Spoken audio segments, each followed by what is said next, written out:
Bonjour à tous, bonjour chers étudiants. Ravi d'être avec vous cette fois dans notre session consacrée pour la classe de bac. Cette fois-ci, notre session consacrée pour l'étude de l'unité 5, mais permettez-moi, avant de commencer, d'accueillir et de dire bonjour à notre invité. Bonjour Rim. Bonjour Madame Leïla. Bonjour. Comme je viens de dire, dans cette session, on va étudier l'unité 5 de la classe de bac.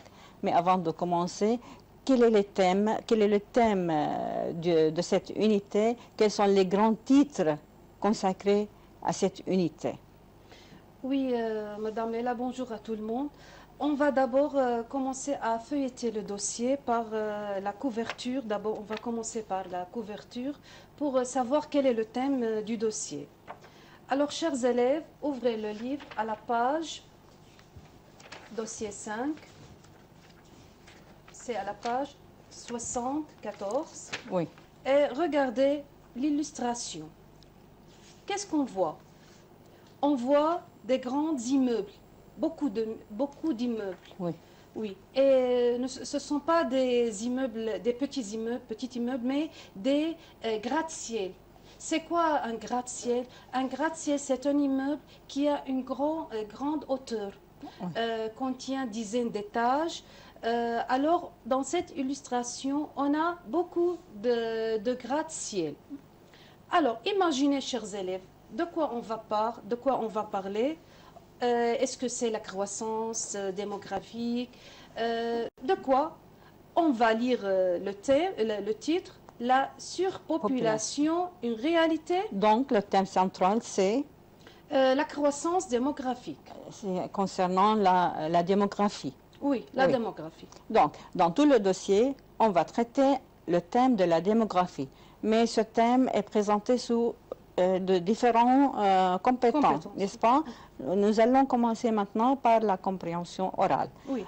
Quel est le document sonore? Quel texte on peut avoir pour cette unité comme document sonore? Oui. Si vous voulez, madame, d'abord, on va voir les objectifs. Oui. Dans la compréhension de l'oral, on a comprendre le bulletin d'information à propos de la démographie en Inde. Eh bien. Oui, production orale, relater un événement fortuit dans ses détails essentiels, la quête d'eau potable d'un enfant africain. La compréhension de l'écrit, lire et comprendre les points essentiels d'un article de journal traitant du développement de Singapour. Pour la connaissance de la langue, on va identifier, employer les pronoms relatifs, soit simples ou composés. Et pour la production écrite, qu'est-ce qu'on va écrire? Oui, une lettre informative à propos des problèmes du développement d'un pays. Très bien. Donc, nous allons un document ou un texte concernant la démographie en Inde. Oui. Nous avons encore un document consacré au développement de Singapour. Oui. Pour les points grammaticaux, nous avons un seul point, n'est-ce pas? C'est le pronom relatif. Oui. Et on va écrire à la fin une production écrite consacrée pour traiter un problème du développement d'un pays. Oui. Oui, on va commencer. Mais avant de commencer, on doit aider l'apprenant. Comment il va étudier pour se préparer à l'examen? J'aimerais qu'on lui donne des conseils. Comment il doit se préparer? Comment il va étudier pour passer l'examen? Toujours, chère Leïla, dans chaque compétence, on a des objectifs à mesurer, des mots, des expressions qui sont visées à mesurer dans l'examen. Où on trouve ça? Dans ces compétences, soit la compréhension orale ou la compréhension écrite. Alors, on a avec le document, une boîte, on a des tâches dans lesquelles il y a des mots qui sont reliés au thème qui convient. Tout ça, l'étudiant va les étudier pour savoir passer l'examen. C'est très bien. Oui. On va commencer? Oui, on va commencer par la compréhension orale. Regardez l'image. On a un train. Autour du train, il y a beaucoup de monde. il y a des gens qui sont oui. au-dessus du train et autour du train. Alors on pense, c'est toujours comme on dit, la croissance démographique. Oui. Maintenant, on va écouter le document sonore.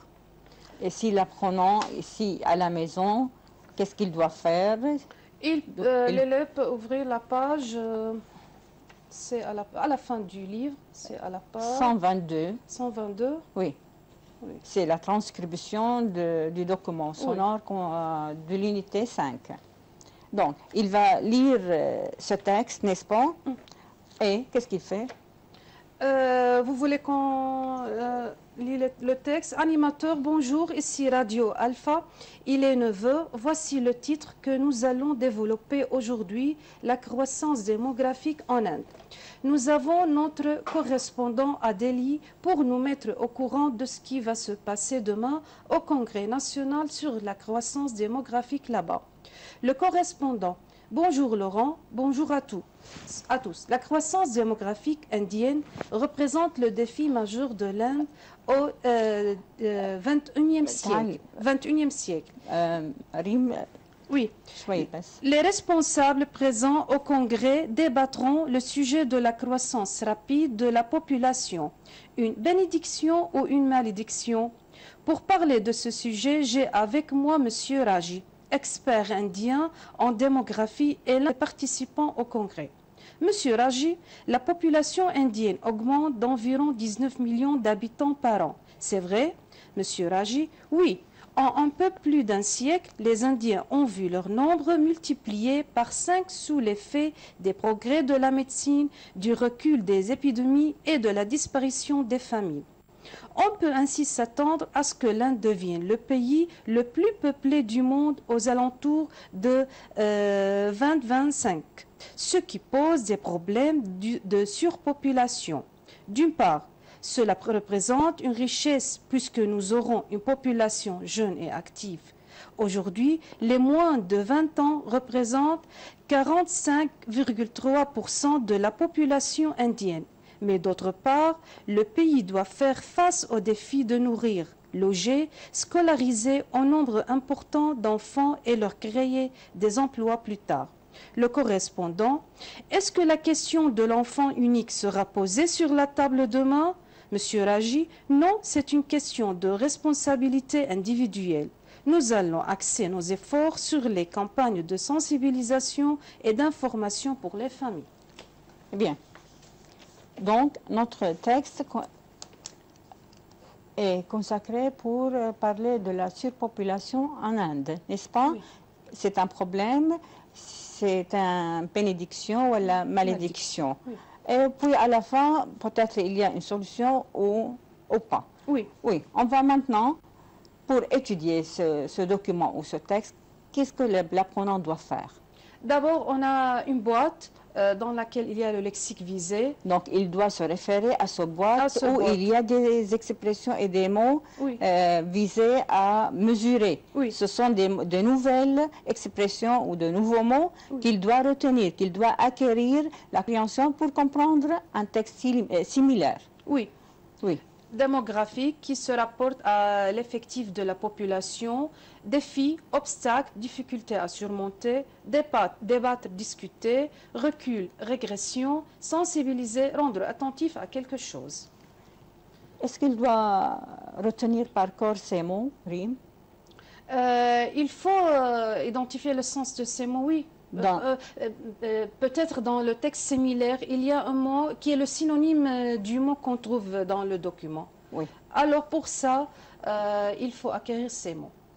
Maintenant, on va vérifier la situation de la communication, qui à qui ou de quoi on parle. Qui, comme on a entendu, on a un animateur et un correspondant de Radio Alpha. Oui. Ou à la radio, de quoi? De surpopulation en Inde, comme vous avez dit, chère Leila. Maintenant, on a des tâches. Oui.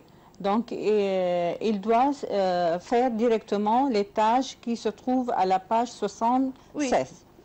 Première écoute. les premières écoutes ou les questions concernant la première écoute, ce sont des questions posées sur la compréhension globale du texte, c'est-à-dire qui, où, quand et de quoi. On va faire les tâches ensemble pour aider l'apprenant à se référer et à se familiariser avec ce thème.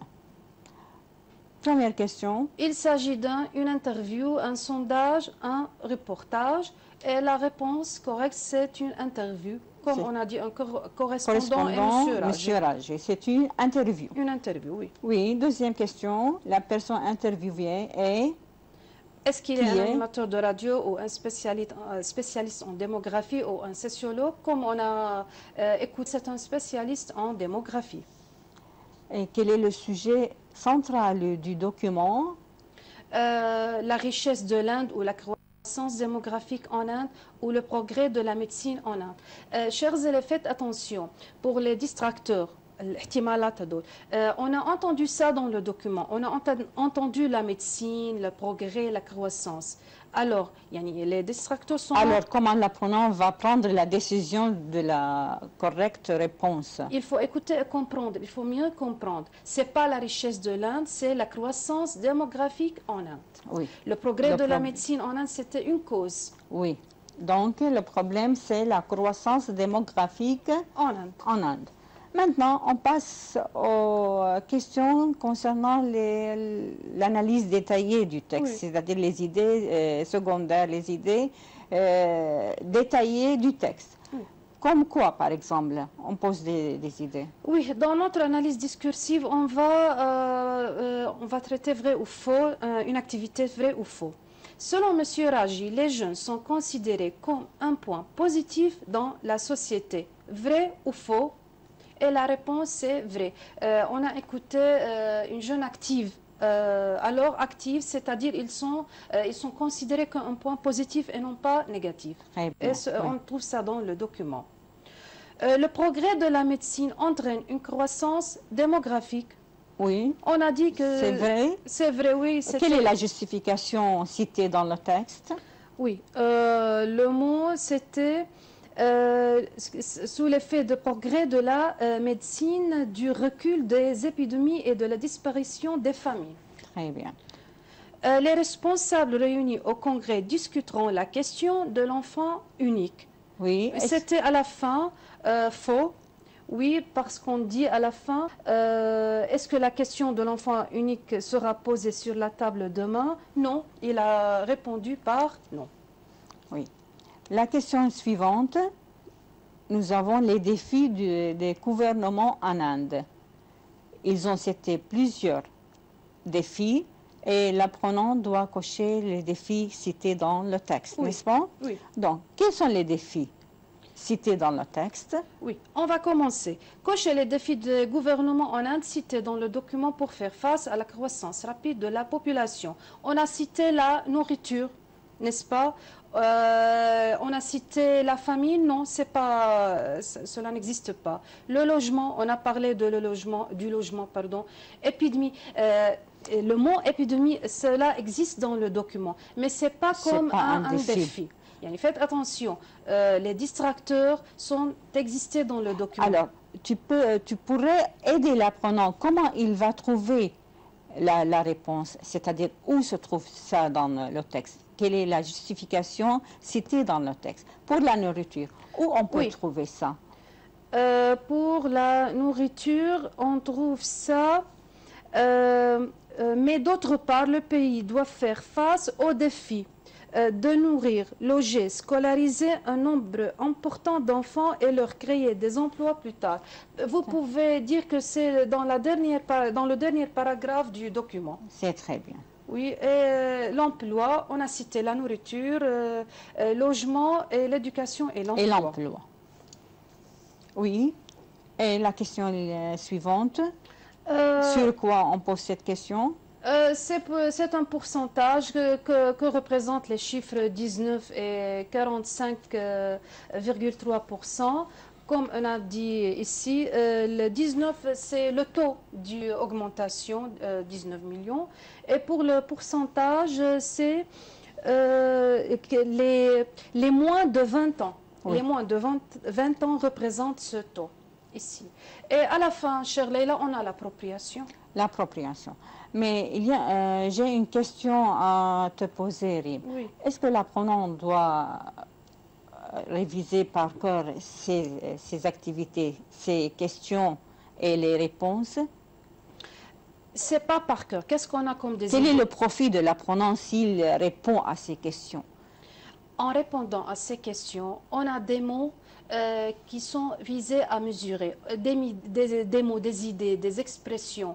Moi, ici dans ce document, on parle d'un problème, de la croissance démographique en Inde. Quand je dis que c'est un défi, c'est quoi un défi? Et c'est pourquoi on a expliqué le mot défi. Quels sont ces défis? Dans chaque pays qu'on trouve une croissance démographique, vous affrontez des problèmes concernant le logement, l'éducation, l'emploi. C'est pas seulement, chère Leïla, en Inde, c'est dans tout le pays, comme on dit, surpeuplé. Alors comme ça, on a des idées, on va chercher quels mots sont liés au thème, en répondant aux activités, aux tâches. Comme cela, l'enseignant, l'apprenant peut comprendre mieux ce document. C'est comme une phase, tu peux dire, comme une phase d'entraînement, n'est-ce pas? Oui. Il s'habitue à ces questions, il s'habitue à lire un texte dans le thème et la démographie, oui. Alors s'il répond à ces questions, alors il s'habitue à répondre à ces questions, à avoir le lexique concernant oui. Le thème de la démographie. Quelle est la compétence suivante? On a maintenant la compréhension écrite et, chers élèves, vous trouvez ça à la page 80. Oui, 80. Rime, s'il vous plaît, on appelle. Allô? أهلا وسهلا. لو سمحتي هلا انا المنهاج القديم. وي. هلا الموضوع السابع داخل معنا. الموضوع السابع. جينا المنهاج القديم.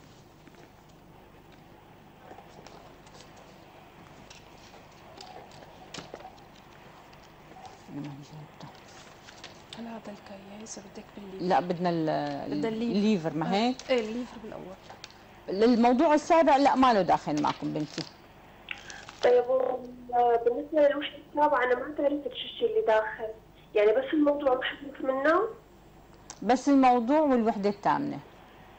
ايه تمام، شكرا كثير. في اسئله ثانيه؟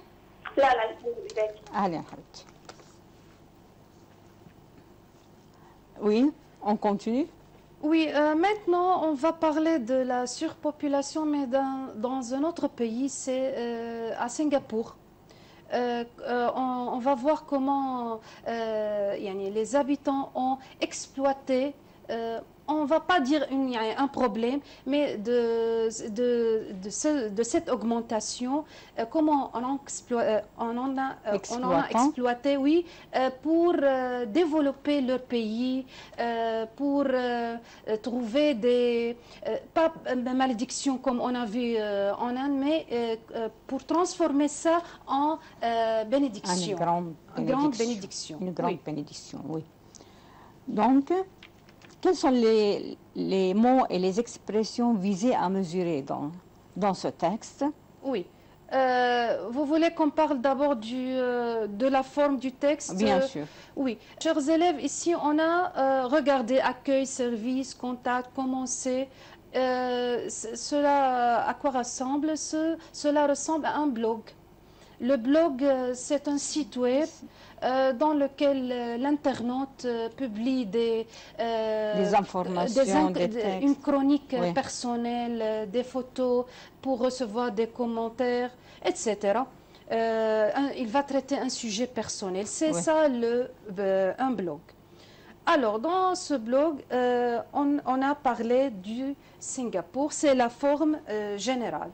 À qui s'adresse ce qui a écrit ce document, ce blog? Il s'adresse au lecteur. Au lecteur. Il a dit, mes chers lecteurs, oui.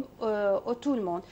De quoi il va parler dans ce texte? Il va parler du Singapour, comment ce pays, comme on a dit, a transformé cette augmentation en bénédiction dans plusieurs domaines. On a dit pour la surpopulation, on a toujours des défis concernant le logement, l'éducation, la sécurité. Alors, comment Singapour a dépassé ces problèmes? Oui, c'est très bien. Si la boîte, Oui, pour vous aider, flash, ici court, minuscule, très petit, un atout, une chance, un détroit, bras de mer entre deux terres rapprochées et qui fait communiquer deux mers. La navigation, le fait de se déplacer en mer. Une infrastructure, ensemble des équipements économiques ou techniques. Envahir, conquérir. Investir, placer des capitaux, de l'argent. Quasiment, presque, à peu près. à peu près. Et dans l'image, comme vous avez vu, chers élèves, on a aussi les gratte-ciel et on voit ce pays, comment il est vraiment développé. C'est très bien. Oui. Donc, pour la compréhension globale du texte, on pose plusieurs questions. Oui. Il y en a qui concernent le thème général, la forme du texte et qui à qui, n'est-ce pas? Oui. On va commencer par la première question pour aider l'apprenant à trouver les questions, à comprendre, à bien comprendre le texte. Pour la première question, ce texte est tiré d'un carnet de voyage, d'un site d'internet, de la presse écrite. Et comme on a vu, c'est un site. Ce qui est apparu dans la mise en page, c'est un site internet. Internet, oui. La deuxième question, où se situe Singapour? Singapour est situé au large de la Malaisie. On trouve ça où? Dans le premier paragraphe, 4e ligne. Île, c'est une île située au large de la Malaisie. Très bien. Elle était un minuscule pays, mais elle a bien exploité ses ressources et elle est devenue un pays développé. Oui. Le sujet central de ce texte, comme on vient de dire, c'est... Le sujet central, est-ce que c'est la géographie de Singapour, le modèle réussi de Singapour, l'éducation à Singapour. Chère Leïla, la géographie de Singapour, on a parlé dans le texte de son milieu favorable. Et on a parlé de l'éducation, mais l'idée centrale, le thème central, c'est quoi? C'est le modèle réussi de Singapour. C'est très bien. Oui, et quatrième, qui désigne-vous? Comme on vient de dire, il s'adresse, ce qui a écrit ce texte, il s'adresse à... Oui, au lecteur. Au lecteur. Donc vous, c'est-à-dire les lecteurs. Ce ne sont pas les Britanniques ou les Singapouriens ou les habitants, etc. Ce sont les lecteurs. Et pour la compréhension détaillée, les idées détaillées du texte, sur quoi on pose des questions? On pose souvent sur le comment et pourquoi. Selon le texte, pourquoi les Britanniques ont-ils colonisé Singapour? Parce qu'elle a une position géographique stratégique pour ses ressources naturelles, pour résoudre ses problèmes économiques et sociaux. Et on trouve ça dans le livre, toujours dans le premier paragraphe, une excellente position géographique. Alors, cela attire l'attention des Britanniques et cela donne l'occasion aux Britanniques de coloniser Singapour. Oui. Pour la question numéro 6, Singapour est devenue indépendante dans quel siècle? On trouve ça au XXe siècle. Cela est cité dans le texte, n'est-ce pas? Oui, cela est cité. En 1965, alors c'est le XXe siècle. La question suivante dans ce texte, l'auteur parle de quoi? Nous avons plusieurs questions correctes. L'auteur parle de quoi dans ce texte? Est-ce qu'on a parlé du développement économique du Singapour aujourd'hui? Oui. on a parlé.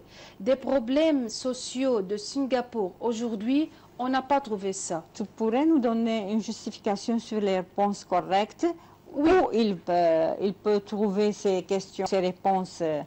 Par exemple, Cherleila, quand on dit à Singapour le sentiment de sécurité est absolu et le crime est quasiment inexistant. Alors, c'est-à-dire que les peuples ne subissent pas des problèmes sociaux. Oui. Du point fort de la position géographique du Singapour, on a dit ça, premier paragraphe, on a cité ça. De l'évolution du système éducatif à Singapour, oui. Et on trouve ça... Dans quel paragraphe? Dans quel paragraphe? L'éducation... Oui, c'est dans le dernier paragraphe. En ce qui concerne l'enseignement, alors que dans les années 60-70, l'enseignement était trop structuré avec beaucoup de répétitions et d'apprentissage par cœur. C'est comme notre apprentissage auparavant. Oui. C'est basé sur l'apprentissage par cœur. Il a rapidement évolué vers un enseignement pragmatique. C'est quoi pragmatique? C'est-à-dire qui apprécie et encourage un apprenant actif, n'est-ce pas? Créative et la pensée Oui. critique. Donc voilà la justification de cette phrase.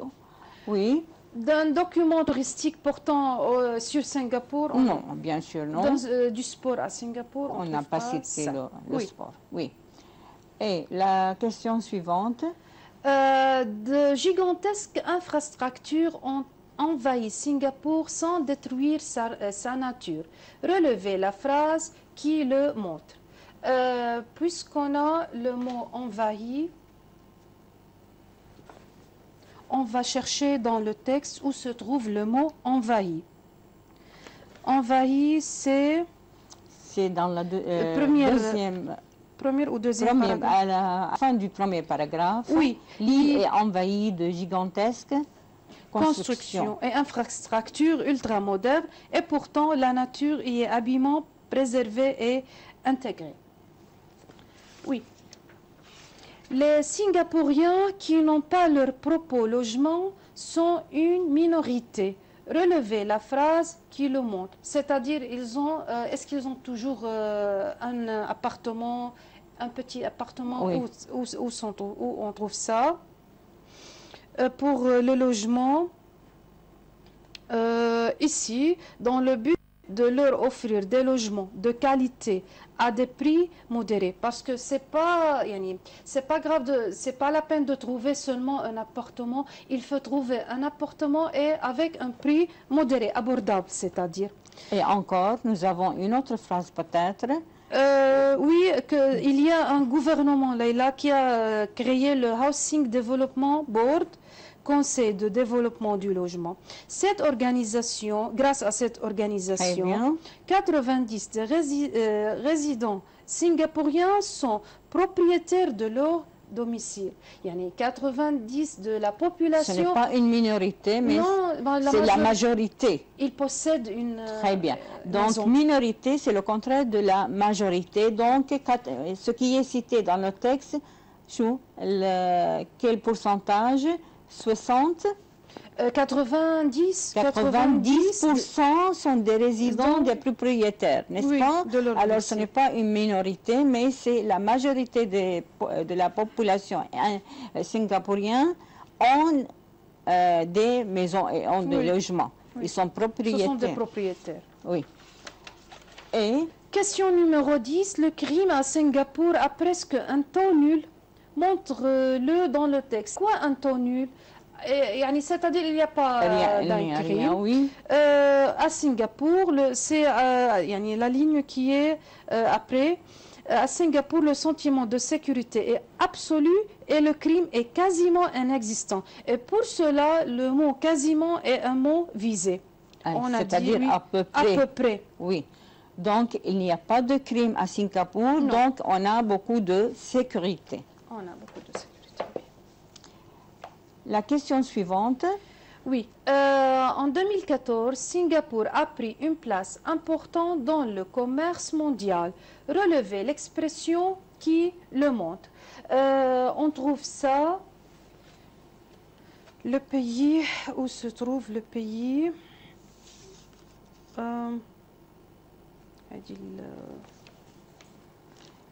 le pays est rapidement devenu oui, le pays est rapide. une forte puissance. Il a rapidement évolué vers... non, c'est l'enseignement. Vous pouvez m'aider, Leïla? Est rapidement devenu une forte puissance une forte commerciale. puissance commerciale, oui. Alors, c'est la réponse à la question. Et comme l'habitude, on a l'appropriation qui est à la fin. Dans votre blog maintenant, chers élèves, faites une synthèse contenant les problèmes auxquels Singapour a fait face avec les solutions appliquées. C'est une activité d'entraînement à écrire une production écrite, n'est-ce pas? Oui.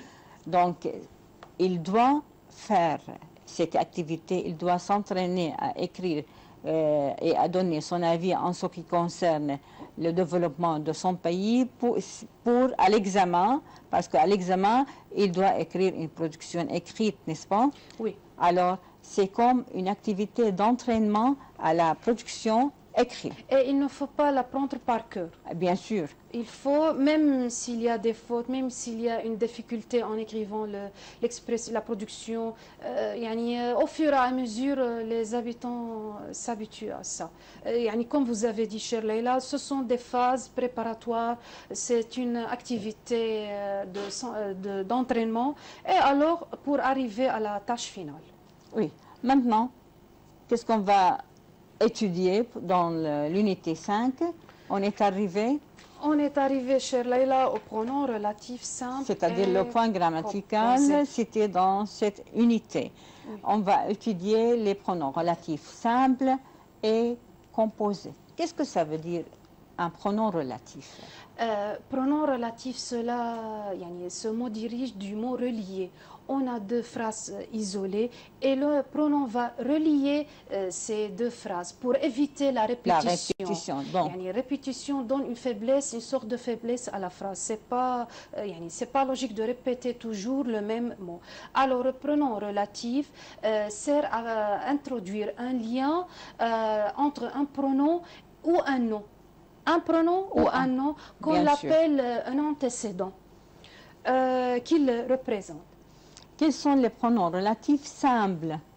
Oui, on a 4 pronoms relatifs, qui, que, ou, dont. Par des exemples simples, je ne vais pas compliquer les choses, ce sont des exemples simples, mais pour vérifier ce point grammatical. Je dis, voilà un livre. Ce livre est amusant.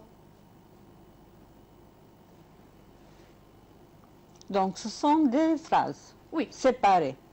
Voilà. Séparées par un point. Voilà un livre, la première phrase. La deuxième phrase, ce livre est amusant.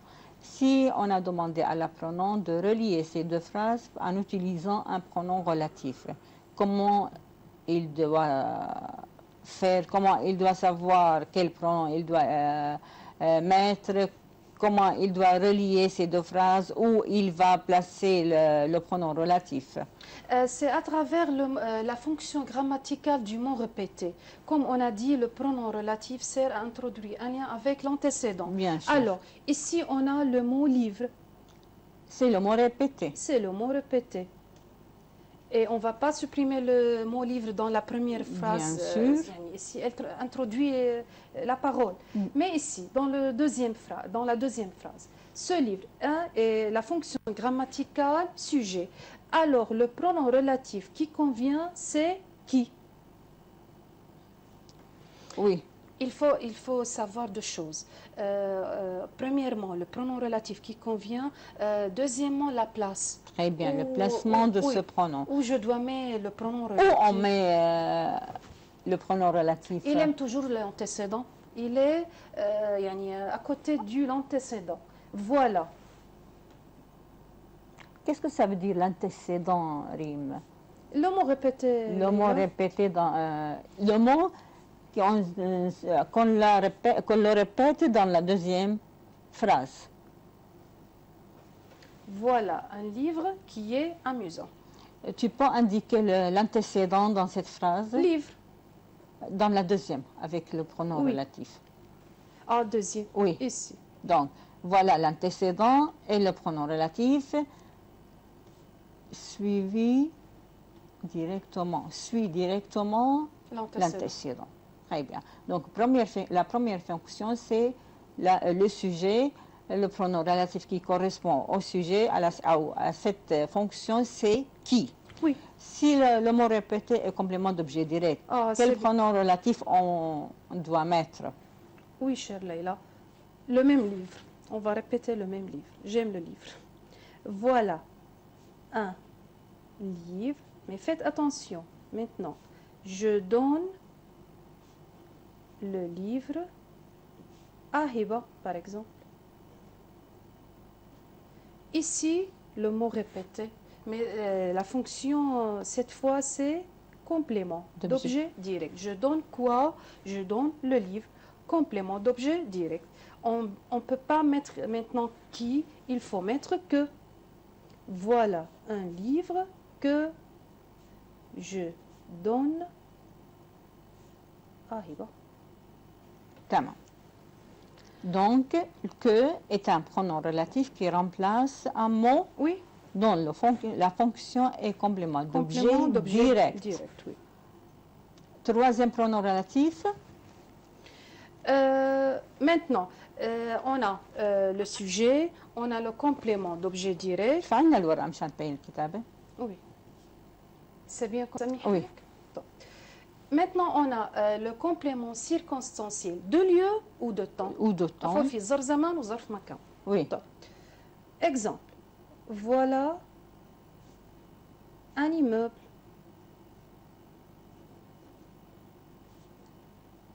Il habite dans cet immeuble.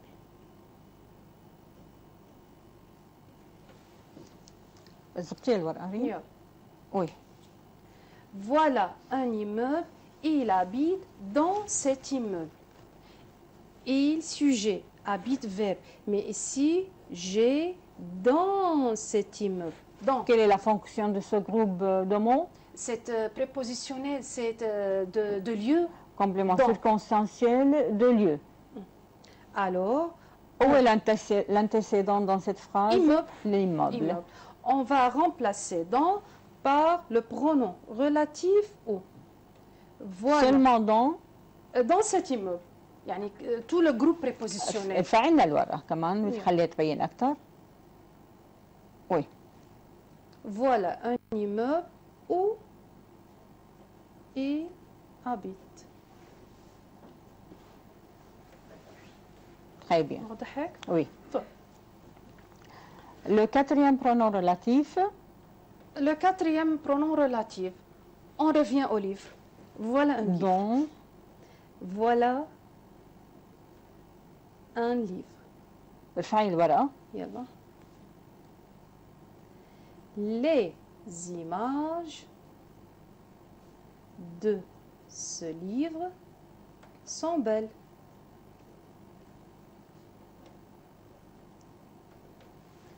Voilà un livre. Les images de ce livre. Les Donc le mot images répété c'est deux de livres. ce livre.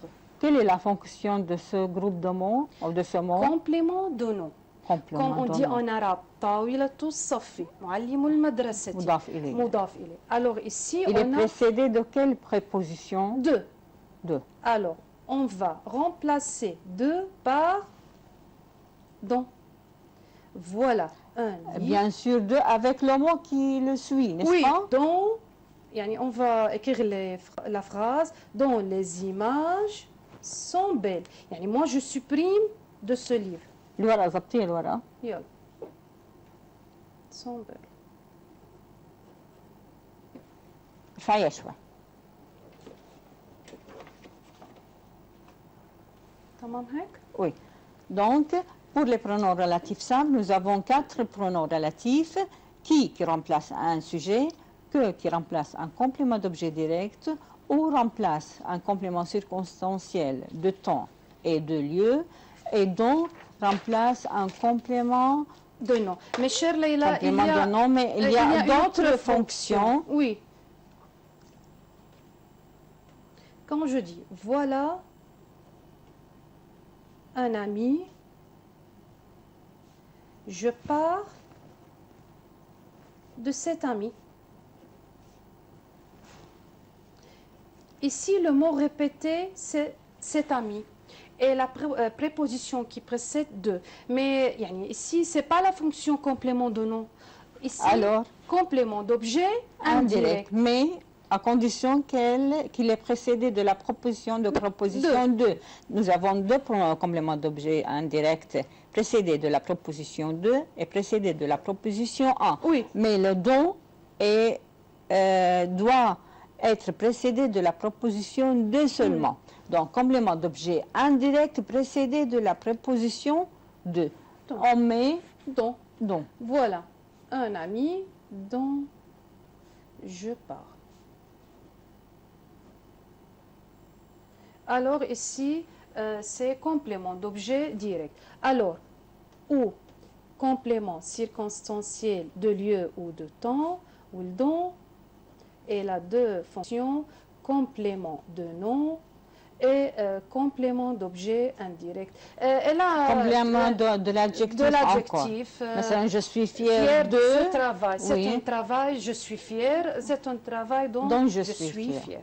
Oui, c'est pour les pronoms relatifs simples. Oui. Et qu'est-ce qu'on peut dire pour les pronoms relatifs composés? Quelle est la différence entre pronoms relatifs simples et pronoms relatifs composés? Oui. Pour les pronoms relatifs composés, on a 4 genres. On a lequel, laquelle, lesquels ou lesquels. Donc c'est variable, n'est-ce pas? Oui, il s'accorde en genre et en nombre. Oui, avec l'antécédent. Oui. Pour les pronoms relatifs simples, qui, que ou dont, sont invariables. Oui. Mais pour les invariables, c'est-à-dire qui ne changent pas. Qui ne changent pas, oui. Pour les pronoms relatifs composés sont variables. Lequel, masculin, singulier. Laquelle, féminin, singulier. Lesquels, masculin, pluriel. Ou lesquels, féminin, pluriel. Il remplace un nom de chose, suivi d'une préposition. Donc, il y a une proposition avec les pronoms relatifs simples. Par exemple, voilà un arbre. Sous l'arbre, s'assoient les paysans.